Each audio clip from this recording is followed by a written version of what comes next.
Olá, pessoal, tudo bem? Nessa quarta e última parte de funções, a gente vai conversar sobre funções exponenciais e logarítmicas. É um assunto bem interessante e também está naquele grupo de funções que eu já comentei para vocês, que são importantes para o estudo de cálculo, né? Não sei se você percebe, mas esse bonequinho aqui, os bracinhos dele está descrevendo as principais funções, né? Por exemplo, aqui você tem uma constante, aqui você tem retas, né? Você pode ter também parábolas. Nesse caso, ele faz a seno e a cosseno, a função modular e aqui a seno e a cosseno, né? A exponencial e a logarítmica, né? Agora a logarítmica, tá bom? Então, a gente está estudando agora esse último caso.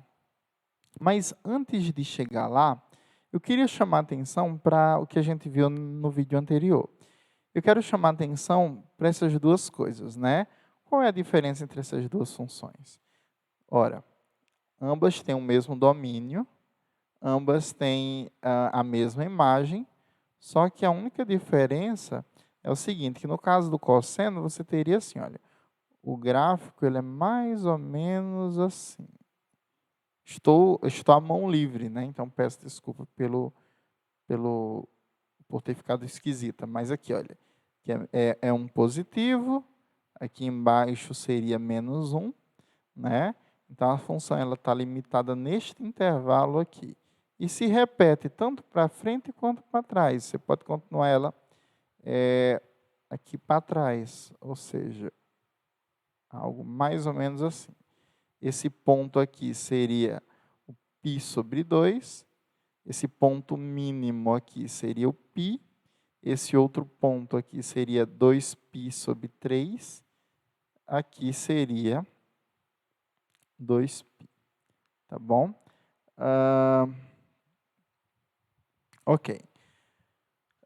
E para o cosseno, desculpa, aqui seria o 3π sobre 2. E isso aqui foi o cosseno, né? E para o seno, a gente tem algo relativamente parecido, mas é o seguinte. Ele vai ter esse comportamento. Em 0, ele vai ser 0, mas ele sobe. Aqui ele vai ser o valor máximo, né? Aqui ele zera. Aqui vai ser o valor mínimo. E aqui ele volta para 0. E isso se repete tanto para frente quanto para trás, né? Ok. Então, essa é a principal diferença entre essas duas funções. Elas parecem muito, mas a gente tem que saber diferenciá-las. Elas se diferenciam por uma coisa que a gente chama de fase. Ok? Então, por exemplo, se eu tivesse esse caso aqui, quem seria o cosseno de x mais π sobre 2? Eu estaria deslocando para trás minha função cosseno. Então, olha, você teria, vou usar aquela propriedade que a gente já viu, né? O cosseno de x mais π sobre 2 é igual a cossa, seno, seno. Então, isso aqui dá 0, isso aqui é 1, né? Então, o resultado ficaria menos seno de x. O gráfico dessa coisinha aqui, ele ficaria de que forma? Ele ficaria assim para baixo, mais ou menos nesse formato, tá bom? Esse aqui seria o gráfico do cosseno de x mais π sobre 2, que coincide exatamente com menos seno de x. Ok. Então, tem essas diferenças para cada uma das coisas. Outra coisa importante é, se você tem esses dois casos aqui, qual seria a diferença de um para o outro? Perceba. A gente sabe que o seno ele tem imagem de menos 1 a 1. Se eu multiplico ele por 2, a imagem ela dobra de tamanho, né? Ele vai ter o mesmo período, né? Eu estou falando aqui do seno, isso vale também para o cosseno. Ele teria o mesmo período, né? Que seria 0, aqui seria 2π. E esse aqui é o caso do seno normal, tá bom? Deixa eu botar aqui. Ficou meio tortinho, mas dá para entender. Esses aqui seria 1, esse aqui seria menos 1. No caso do 2 vezes o seno, no caso essa função aqui, você teria como? Você teria o dobro, você teria algo mais ou menos assim, olha. Então, essa altura aqui seria menos 2 e essa outra aqui seria 2 positivo. Então, a única coisa que você altera nela é a amplitude da sua função. Já para esse caso aqui, você vai manter a mesma amplitude 1, ou seja, você vai continuar tendo a altura 1, só que o que vai ser alterado é a frequência, né? Então, nela você teria algo mais ou menos assim, olha. Opa, apaguei coisa demais. Deixa eu repetir, deixa eu colocar aqui essa reta. Ok. Então, nela aconteceria o seguinte, você teria algo mais ou menos assim. Pronto. Você percebe que ela é de menos 1 até 1, só que no intervalo, do lugar de dar uma volta, ela tem 2 ciclos, né? Então, você reduz o período dela para π, né, para metade do caminho, ok? Então, isso aqui seria a diferença dos dois, nas duas situações, quando você tem 2 vezes o seno de x e quando você tem seno de 2x. São duas coisas diferentes. Um altera a amplitude e outra altera o período. Você tem esses casos aqui, olha. Nesse caso aqui, eu não vou saber desenhar bem, mas se você usar o GeoGebra, você percebe que vai acontecer algo mais ou menos assim, olha. Aqui, vamos pegar esse caso aqui, né? Ele vai fazer, o cosseno nesse ponto é 1, mas ele vai fazendo, ele vai diminuindo a amplitude. Desculpa, ele vai diminuindo vai aumentando a frequência, né? E nesse lado aqui ficaria algo exatamente simétrico, né? Já nessas situações de baixo, que são equivalentes, que a gente falou na aula passada, o que vai acontecer? A gente vai ter uma curva só na parte positiva, porque todos os valores vão estar positivos, então seria algo mais ou menos assim, olha. Tá bom? Então seria um gráfico mais ou menos assim. Eu recomendo que vocês testem esses gráficos no GeoGebra, isso ajuda a gente a visualizar melhor essas situações, né? Mas eu destaco que a função n coincide exatamente com a função p, ok?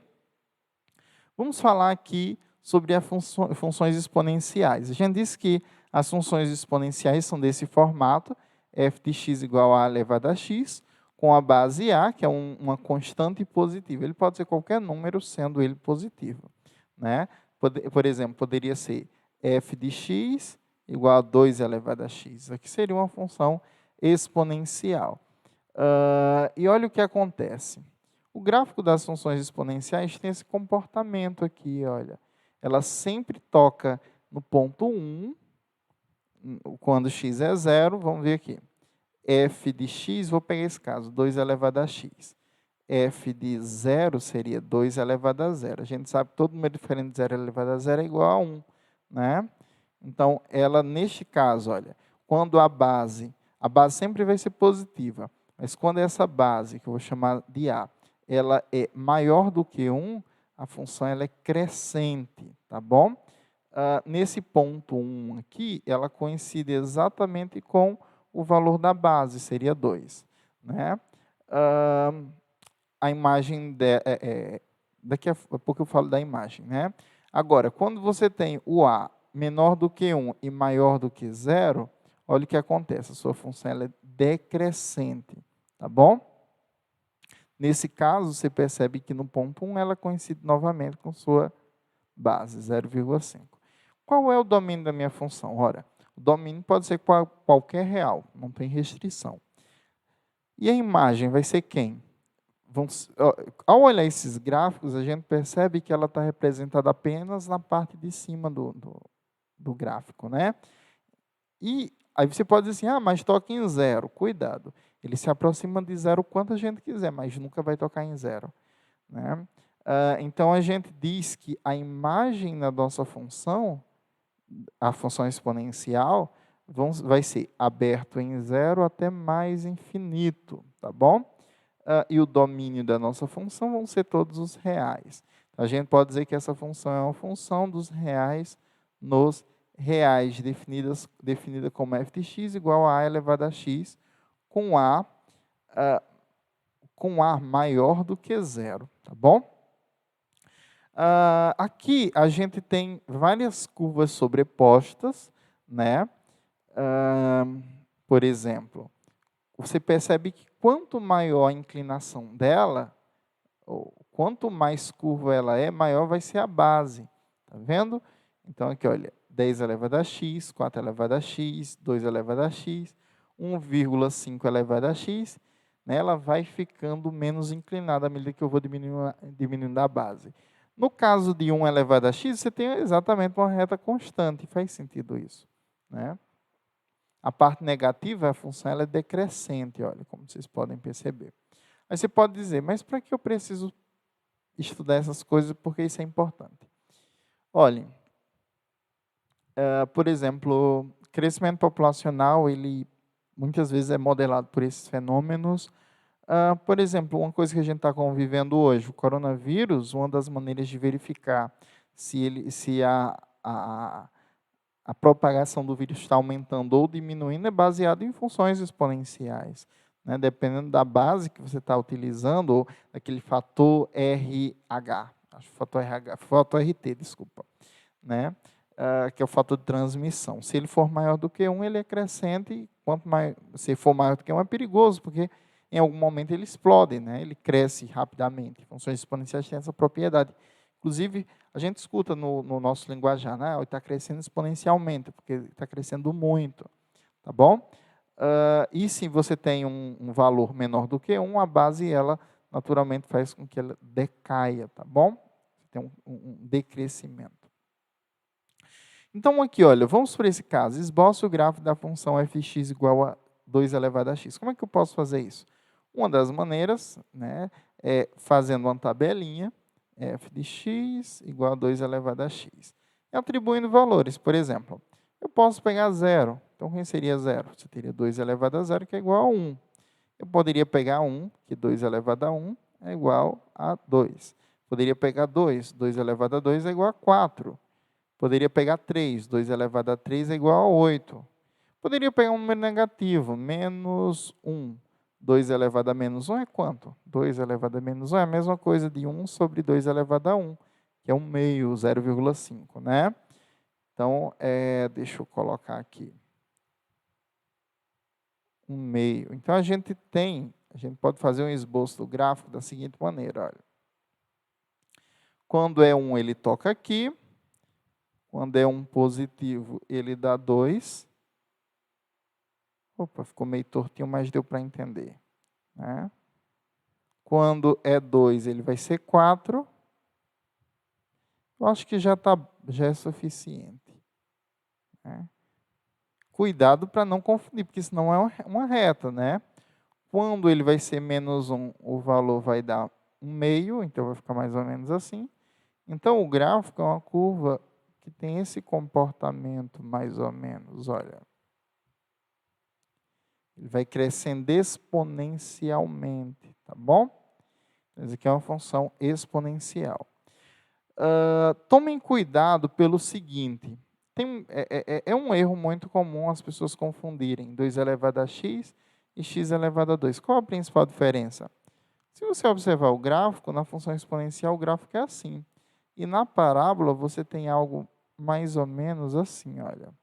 Né? Então, são duas funções diferentes, têm comportamentos diferentes. A função exponencial, em um determinado momento, ela vai crescer mais do que a função quadrática. Então, tomem esse cuidado, tá bom? Dentre as funções exponenciais, tem uma base muito interessante, que é a base E. O que seria esse E? Esse E é um número irracional, não é o π, mas lembra um pouco o π. né? A gente sabe que o π é um número 3,14, 15, 926, 53, 58, segue infinitamente. Aí a gente arredonda e diz que π é aproximadamente 3,14, né? O número é do mesmo jeito, análogo, é um número irracional, que é 2,7, 178, né? Mais ou menos assim, não estou me lembrando bem. Mas tudo bem. 2,718, tá certo. Aí seguem com infinitas casas decimais. E por que ela é tão importante? Olhem, imagine que você tenha uma equação de segundo, uma função exponencial cuja base venha a ser 2, que seria 2 elevado a x. Né? A reta tangente a essa curva no ponto 0, 0, ela tem esse formato, é 0,96931x. Isso aqui é um arredondamento, tá vendo? Você vê que o coeficiente angular é 0,69, que é menor do que 1. Ok. Aí você faz o seguinte, e se eu olhar uma curva x elevado a 3? Ou 3 elevado a x, né? Essa curva aqui, 3 elevado a x, que é uma função exponencial também. Ao aplicar a reta tangente, esse aqui não é a 3, não. Deixa eu passar aqui a próxima. Pronto, é essa que eu quero. Pronto. Se eu pegar x elevado a 3, você percebe, ou 3 elevado a x, você percebe que o coeficiente angular é maior do que 1. Né? Aí vem a dúvida, qual seria a curva cujo coeficiente angular é exatamente 1? Agora sim. A curva que satisfaz essa condição vai ser a curva E elevado a x.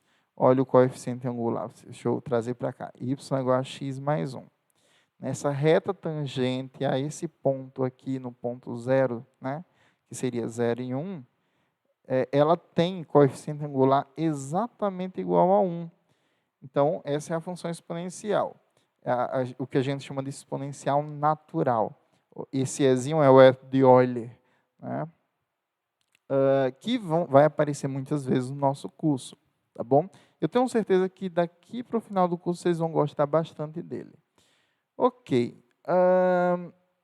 Então, aquelas são as funções exponenciais, as principais. E, análoga a ela, a gente tem uma função inversa, que é chamada de função logarítmica. Tá bom? E o que seria isso? As funções logarítmicas, elas são descritas dessa maneira, né?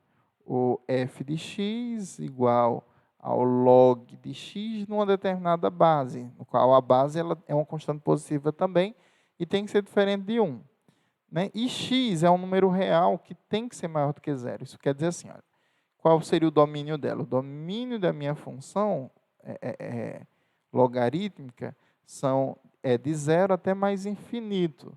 Né? E a imagem, você vai perceber que dessa minha função vão ser todos reais. Olha que coisa interessante. Como ela é inversa da exponencial, a exponencial a gente viu que o domínio da função exponencial era quem? Era todos os reais. E a imagem da minha função exponencial era de 0 até mais infinito. Então, neste caso, você tem exatamente o contrário, tá vendo? Exatamente o contrário. Então, o gráfico dela tem esse formato aqui, né, que é simétrico ao das exponenciais, né? Tem uma simetria em relação a essa bissetriz. E para valores entre 0 e 1, ela vai ser negativa, e para valores maiores que 1, ela vai crescer muito lentamente. Uma coisa que ela aparece, que essas funções aparecem naturalmente, é quando a gente está estudando fenômenos do som, por exemplo, de intensidade de som, ou quando tem aqueles terremotos, né, aquela escala chamada escala Richter, ela é uma escala logarítmica, né, que geralmente é quando a gente quer representar coisas muito grandes, né, potências muito grandes, e para não ficar números gigantes, a gente usa em escala logarítmica, tá bom? Então, aqui tem um exemplo para ilustrar essa situação, que é o seguinte: faço o esboço de f de x igual ao log de x igual a 2. Como é que eu faço isso? Eu vou fazer a tabelinha x, f de x igual ao log de x na base 2. Então, vamos pensar um pouquinho. Como é que eu penso o logaritmo? Olha, vamos pegar o primeiro caso. Se x é igual a 1, quem vai ser o log de 1 na base 2? Eu não sei quem é ainda, eu vou chamar isso daqui de um certo y, que eu não sei quem é, né? Então, por definição, a gente diz assim, ó, deixa eu apagar aqui antes de fazer isso. O log de um certo x numa base b é igual a um y, se somente se b elevado a y é igual ao x, né? Então, o log de 2 na base, o log de 1 na base 2 vai ser igual a quem? Vai ser igual a um certo y, que eu não sei quem é ainda, tal que 2 elevado a y é igual a 1. Ora, o valor que satisfaz essa condição é se y for igual a 0, né? Então, se y for igual a 0, a gente tem essa condição. Então, log de 1 na base 2 vai ser igual a 0. Na realidade, você vai perceber que o log de 1 em qualquer base sempre vai ser 0. Vamos pegar um outro caso. Deixa eu pegar aqui. Vou pegar o 2. Né? Mas antes disso, eu descer um pouquinho para pegar outros valores. Então, no caso 1, log de 1 na base 2 foi igual a 0. O 2, log de 2 na base 2 vai ser igual a quanto? Vamos ver aqui. Log de 2 na base 2 vai ser exatamente igual a o y, se somente se 2 elevado a y é igual a 2. Então, o y obrigatoriamente tem que ser 1. Tá vendo? Log de pegar 4. 4 na base 2 vai ser quem? Vai ser igual a y, se somente se. Vamos pensar um pouco. Se somente se 2 elevado a y é igual a 4, ou seja, y é igual a 2. Então, a gente tem para 4, o log de 4 na base 2 vai ser igual a 2. Vou pegar aqui um outro caso, deixa eu apagar esse pedacinho aqui. Vou pegar um meio. Quem seria o log de um meio na base 2? Olha que interessante. Log de um meio. A gente tem isso aqui igual a y, se somente se 2 elevado a y é igual a 1 meio. Qual o valor de y que satisfaz essa condição? Y tem que ser igual a menos 1, não é? Então, se x é igual a 1 meio, y vai ser menos 1. Eu acho que a gente já tem pontos suficientes para montar nosso esboço de gráfico, né? E ele vai ficar mais ou menos assim, olha.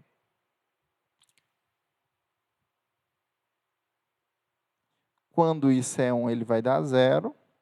Quando ele é 1 meio, exatamente. Quando ele é 1 meio, ele vai dar menos 1. Então, é algo aqui.